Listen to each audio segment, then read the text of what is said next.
Couch Surfers. Chapter 17. Bonnie set the butcher knife on the counter. She had to have another slice of cake since her stomach was empty, and she hadn't eaten all day. When Orville came down, he was wearing all white clothes, and it was in strange contrast to him wearing all black earlier. His eyes were fixed on her, and she found that unnerving too. She wasted no time confronting him this time. "What happened in the garage?" "I didn't push that girl. Jose said you did. He said he saw you." "It wasn't me." His eyes trailed off again, fixed on the ceiling, and he stood there in a long silence until his eyes rolled down into hers. "When I came in, I'd startled them, and I saw Cindy behind me. I don't remember what they were saying to each other, but it sounded like they were fighting. Then Jose yelled at me for asking him to leave, and she snapped at me about the van missing, and then something startled us all. There was a loud crashing, yes. And Jose threw his cigarette, mad at Cindy, and then there was smoke, and I was trying to stop the fire, and she turned to him. He yelled at her to get back, but she wouldn't, and then she pushed me because I didn't like Jose yelling at me, and then the whole place went black from the smoke. I smelled gas, too. The smoke was heavy. I was almost blind when I saw her in front of me. And I couldn't see again, and I stumbled into something. But it was him that pushed her. I know it was him." "They were fighting in there?" "Real bad." He nodded, and Jose laid into me first. "Did she trip?" No. His voice and eyes trailed off and he turned away. "I saw someone else, a shadow, and he put his hand on her.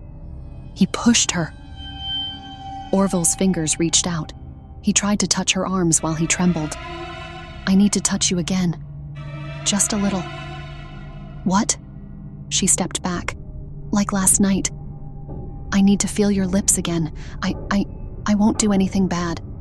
Last night was special. I won't ever hurt you. I just need your lips on mine.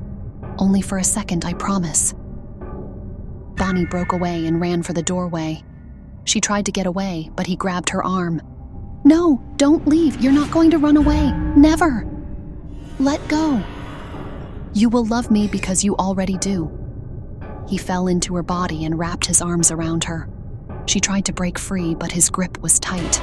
Then he ran his fingers through her hair and she felt his breath in her ear. And he wouldn't let go. "No.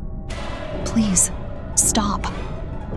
His lips pressed into hers and she clenched her eyes. He would not stop kissing her. His lips would not stop. "Stop, please." But he wouldn't let go.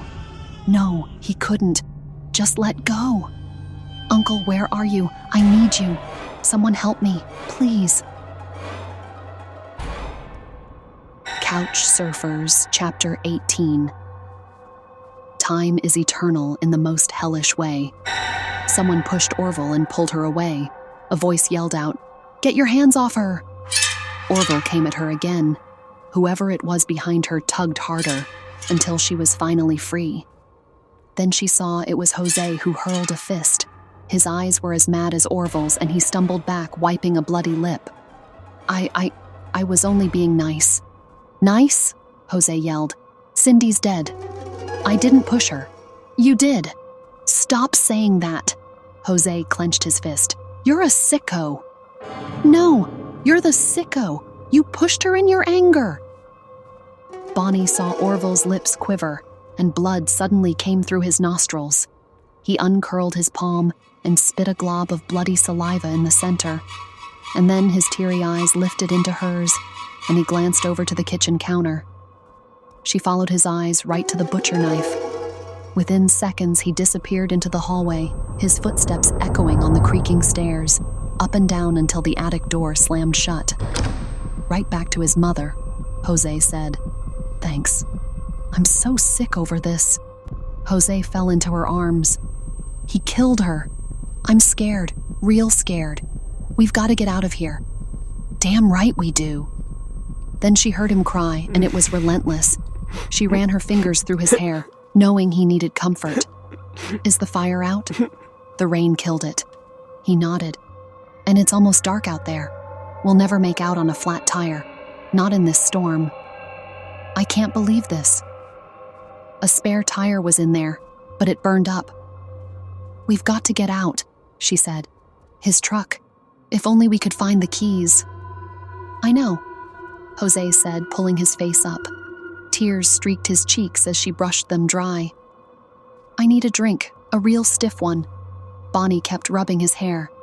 I'm sorry about Cindy. I really am. God, why did it have to end like this? He said.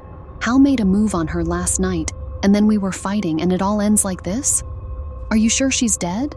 Her body's trapped in there, he said. But I couldn't save her.